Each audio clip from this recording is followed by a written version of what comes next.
They called security and dragged her off the plane, thinking that was the end of it. They had no idea they had just made the biggest mistake of their careers. Zara Hastings wasn't just any passenger. She was a force in the aviation finance world. A woman who built empires with a single deal. But today she wasn't negotiating in a boardroom. She was standing alone in an airport terminal, humiliated, furious, and calculating her next move. This wasn't just about a seat anymore. It was about power. And Zara was about to show them exactly what happens when you underestimate the wrong person. Zara Hastings moved through the airport with purpose. Her sharp navy blazer and crisp white blouse a perfect match for the confidence she carried. Time was her greatest asset, and she never wasted it. Her flight to Phoenix was a short one, just under 2 hours. But the meeting waiting for her there had the potential to reshape an entire sector of the aviation industry. She checked in, breezed through security, grabbed a coffee, and made her way to the gate.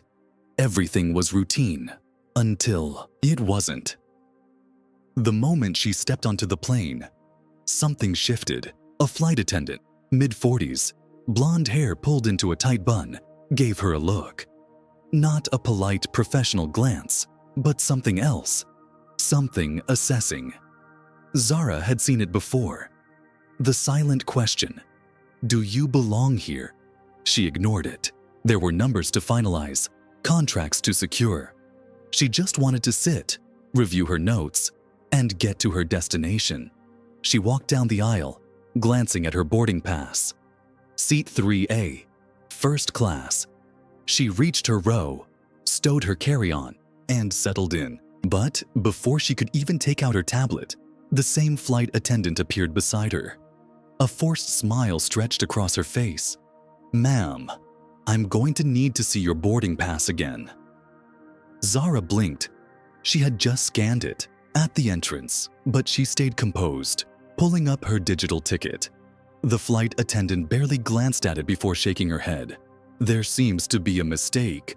This seat is assigned to another passenger." Zara tilted her head slightly.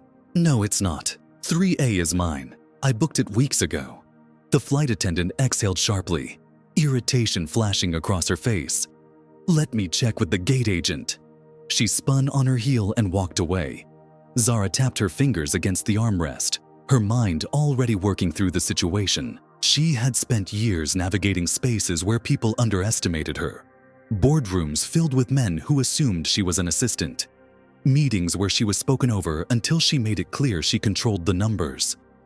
But this was different. This was public, and it was about to escalate. Minutes later, the flight attendant returned, this time with a male colleague. He looked uncomfortable, like he didn't want to be here. "Ma'am, we're going to have to ask you to step off the plane." Zara sat up straighter. "Excuse me?" "There's been an issue with your ticket. We need you to debark so we can sort it out." The words were professional, but the tone wasn't. There was no discussion, no alternative, just a demand. Zara took a slow breath. "I'm not stepping off until you explain why my confirmed seat is suddenly an issue." The female flight attendant folded her arms, the friendliness gone. "You're being uncooperative." That word. Uncooperative. A trigger designed to shift blame, to make her the problem. Murmurs spread through the cabin. A businessman across the aisle frowned. A woman near the window whispered to her seatmate. Zara could feel the moment hanging in the air, thick and charged. Then, before she could respond, the male flight attendant reached for his radio. "Security!" Zara clenched her jaw. This wasn't about a seat anymore. This was about power, about reminding her that no matter how composed, how qualified, how prepared she was, they could still make her small. 2 security officers arrived within minutes. The lead officer, a burly man with a tired expression, approached her seat. "Ma'am, please gather your belongings and exit the aircraft." There was no arguing now. She had a choice. Stand her, ground and risk an unnecessary scene, or walk away with her dignity intact. Zara inhaled deeply, then stood, lifting her bag from the overhead bin. The moment stretched, every set of eyes on her. As she turned, she met the flight attendant's gaze one last time. The woman didn't look triumphant. She looked indifferent, like this was just another task in her shift. Zara walked off the plane in silence. But this wasn't over. Zara Hastings stepped into the terminal, her grip tightening around the handle of her carry-on. The overhead fluorescent lights buzzed faintly, a dull contrast to the heat simmering beneath her skin. She had just been humiliated in front of an entire plane of passengers, dismissed as if she were an inconvenience, stripped of her dignity over a seat she had rightfully paid for. But this wasn't about the seat anymore. This was about control. About reminding people like that flight attendant that no matter how high Zara climbed, they still believed they could put her in her place. They had no idea who they were dealing with. She took a breath, steadying herself. Emotional reactions wasted time. And if there was one thing Zara never wasted, it was time. She pulled out her phone, scrolling through her contacts until she found the name she needed. No hesitation. She hit dial. It rang twice before a voice answered. A voice that belonged to someone who had the kind of influence that could shake industries. Zara, you're calling me at airport hours. This should be good. She exhaled, a bitter smirk tugging at her lips. You could say that. I need a favor. The man on the other end didn't ask unnecessary questions. He knew Zara. He knew that if she was reaching out, something serious had happened. What's going on? She laid it out in sharp, precise detail. The moment she stepped onto the plane, the dismissal, the security escort, her voice stayed level, controlled. But she knew him well enough to hear the shift in his tone. Which airline? He asked. Zara let the name roll off her tongue. A pause. Then, give me 10 minutes. She nodded, even though he couldn't see her. Appreciate it. She hung up and tucked her phone back into her pocket. Already, she felt the momentum shifting. The anger was still there, simmering beneath the surface. But now it was sharper, focused, controlled. Because they hadn't just removed a passenger, they had removed her. And unlike most people, Zara wasn't just another name on a flight manifest. She was a key player in aviation finance.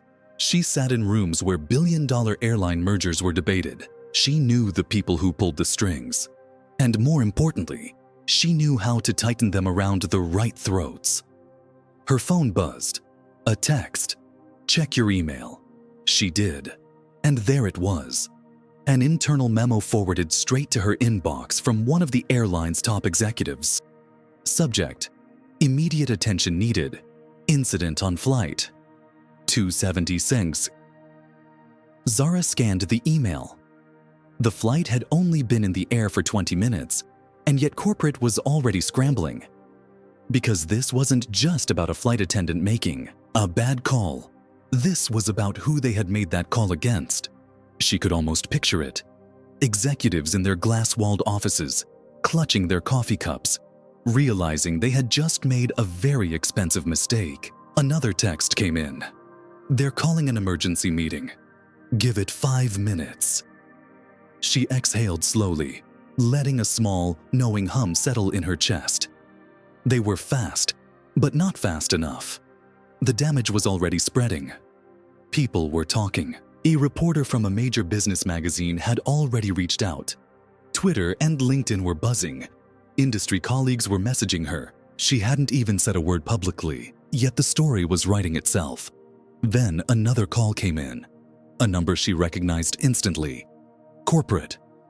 She answered, keeping her voice neutral. This is Zara. A man on the other end, slightly out of breath, spoke. Miss Hastings, we were just made aware of an incident on one of our flights. I want to personally apologize for any misunderstanding.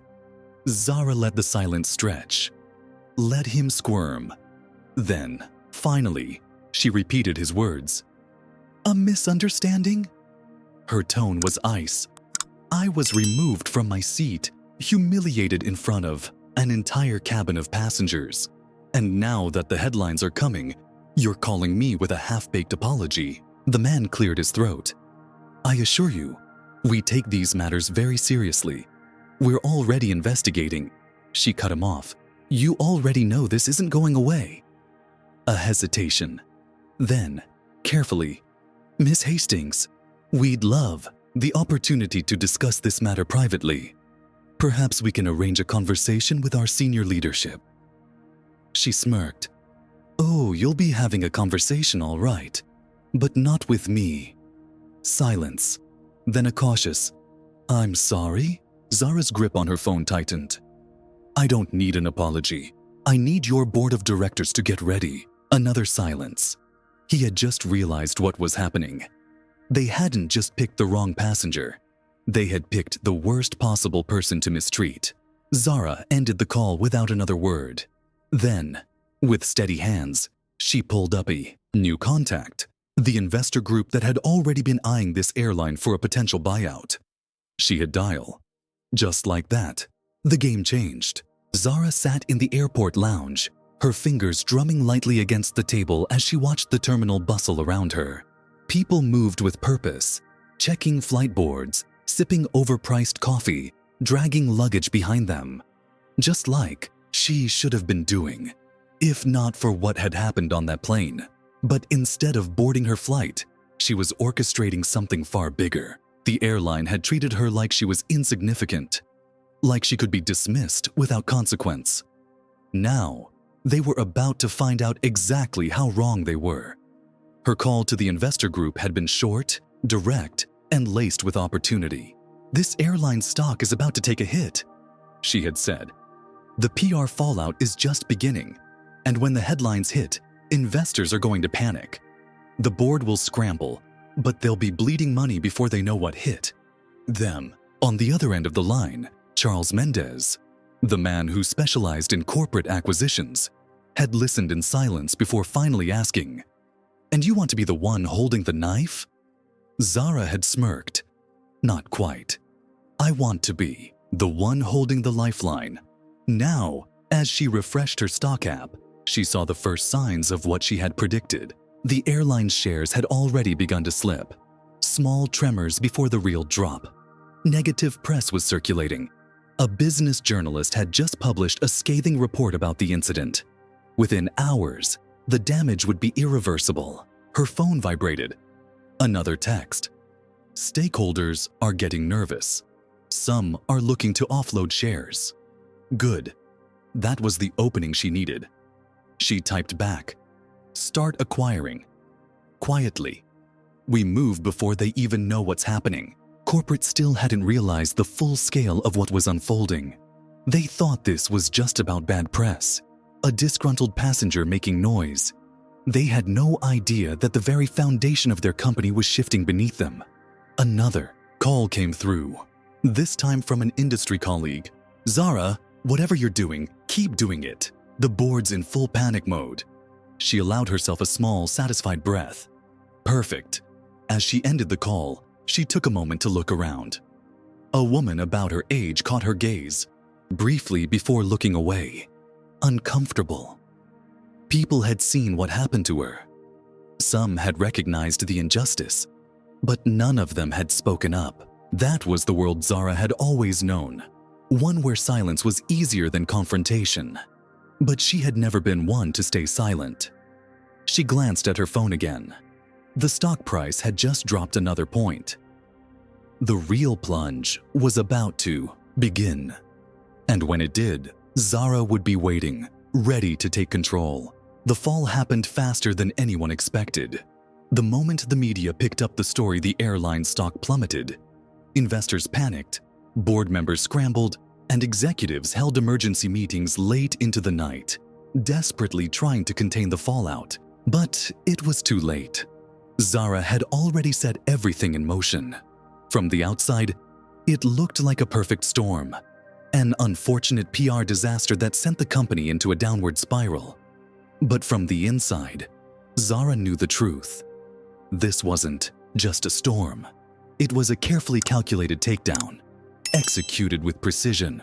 While the board was busy issuing weak press statements, she and Charles were securing shares. One by one, investors who had lost faith in the airline started selling, and Zara was there to catch every single piece they let go.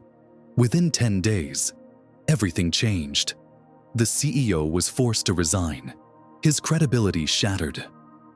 The flight operations director, the one responsible for outdated policies and poor employee training, stepped down. A complete internal restructuring was announced.